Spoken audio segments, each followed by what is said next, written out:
One thing is about the profile of the person. The person needs to understand about you, about your journey.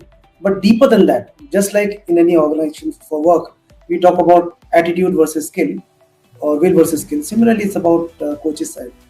Their interest in your journey plays the large part than actually their profile model. And the interest in your journey is easily found, I would say, within the 5-10 minutes of your talking to the coach.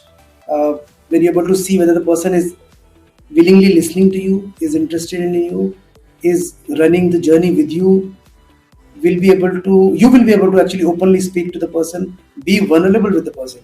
That is the first thing. If you are able to be vulnerable with the person, I think that's a big tick mark. Go for it. You will not find that coach alone. That's the best thing. Yeah. Yeah.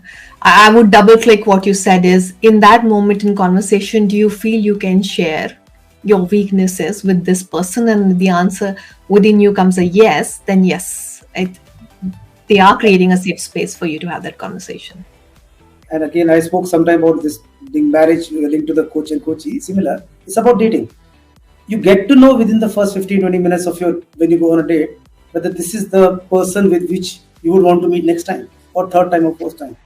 It is just something which clicks into you and you get to know. It's more about emotion. It's more about what you're able to generate from the confidence from the other person. I think being intuitive in these things works far better than looking at the profile. Yeah. Yeah.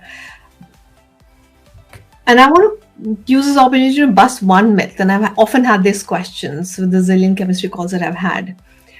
And I want to offer this to people who are looking for coaches. To your point, Rakesh, it's very important what you said is notice what you're feeling with the coach. Are you feeling safe enough? Do you feel you can have multiple conversations there? For me, that is really important than the questions that people ask coaches in terms of, have you had the experience of coaching this problem of mine? So very often, for example, I'm getting into a space of either digital transformation or I am going to take over a startup or be the next CEO.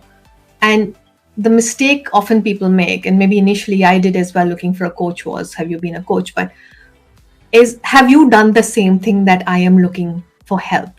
Which I feel you may cut off the right coach if you're looking at the coach doing the same thing as you're doing.